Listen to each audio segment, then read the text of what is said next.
Everyone knows about the legendary duel between Gandalf the Grey and the Balrog of Moria, how they fell for miles through fire and water and fought for 10 days inside and outside the Dwarven Mountains.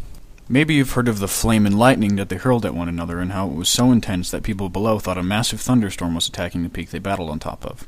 But there's a very interesting part of the fight, at the very beginning, that helps us learn quite a bit about Balrogs as a species, as well as Gandalf's often overlooked magical versatility.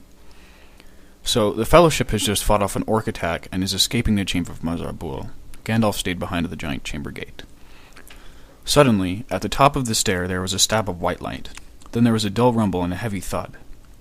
Gandalf came flying down the steps and fell to the ground in front of the company. Well, that's over, said the wizard, struggling to his feet.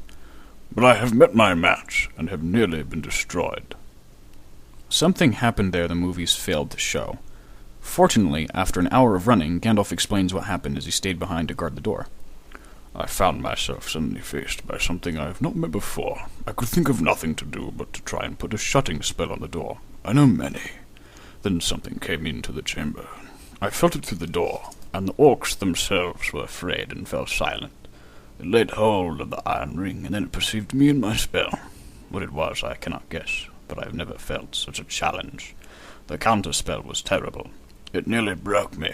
For an instant the door left my control and began to open. I had to speak a word of command. That proved too great a strain. The door burst in pieces.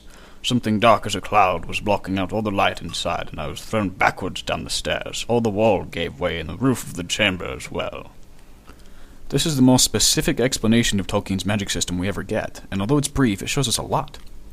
First off, there are specific spells with specific effects, like shutting spells and fire spells, and Gandalf states that his knowledge of these spells is quite extensive. In his thousands of years of experience accumulating magical knowledge, it's safe to say that he has a repertoire of hundreds, if not thousands.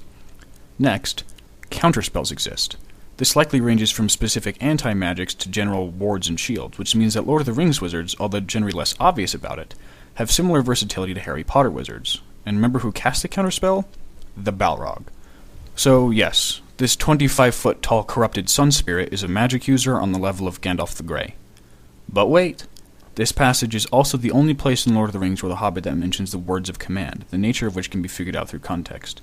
Gandalf had just utilized a specific shutting spell, which was being overwhelmed by a counterspell, and he used a word of command to top that. Evidently, the words represent some sort of higher magic system that Gandalf can tap into when his regular butt-kickery isn't enough. And they're powerful, too. The backlash from using it decimated an area of dwarf-constructed stone the size of a large house. Just imagine what an aggressive word of command could be like, used by Gandalf the White. He might be able to destroy an entire fortress with a few muttered syllables, or defend himself against an equally powerful attack. There you go. This has been The Truth According to Tolkien.